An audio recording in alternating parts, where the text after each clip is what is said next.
करायची आहे?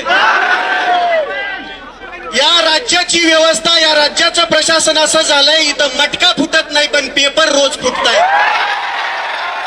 यांना लेकरांची स्वप्न विकत असताना लाजा कशा वाटत नसत्या ना? माझं लेकरू या शहरामध्ये येतं, हे शेतकऱ्याचं लेकरू आहे, पोटाला चिमटा काढतं, एका टायमाला जेवतं, पण अभ्यास अगदी मन लावून करतं, आणि शेवटी परीक्षेच्या आदल्या दिवशी समजतं की पेपरच गळपटलाय. मग याच्यामध्ये चूक कोणाची आहे? सरकार बिलकुल नाही. याच्यामध्ये चूक आहे ज्या प्रशासनाने ही परीक्षा जाहीर केली होती, ज्या प्रशासनाने या परीक्षेचं नियोजन केलं होतं, त्या प्रशासनामध्येच काही दलिंदर भाडे बसलेले ज्यांना त्यांच्यावरती सगळ्यात पहिली कारवाई करून या दलिंदरांना जन्मठेपेची शिक्षा झाली पाहिजे. काय? जन्मठेपेची शिक्षा झाली पाहिजे.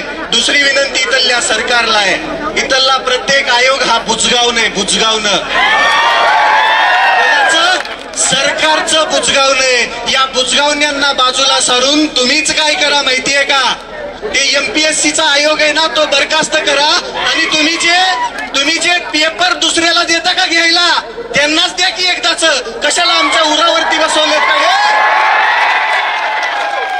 एमपीएससी ची परीक्षा ऑफलाईन होत नाही तोपर्यंत हा विद्यार्थ्यांचा एल्गार असाच होणार.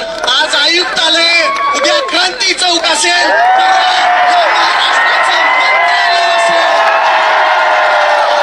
विद्यार्थी एकजुटीचा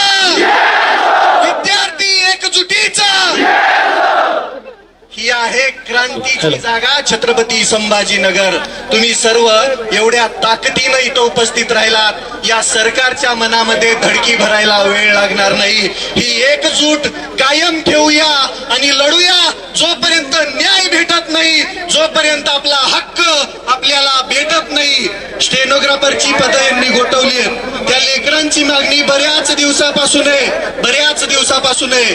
माझी मुख्यमंत्री महोदयांना विनंती आहे, तुम्ही जे हे 2-4 विभाग सोडले तर सगळीकडची स्टेनोग्राफरची पदं बंद केलेली इथं ती पूर्ववत करा. लेकरांवरती अन्याय करू नका.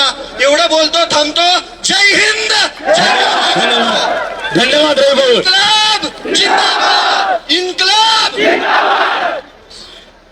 या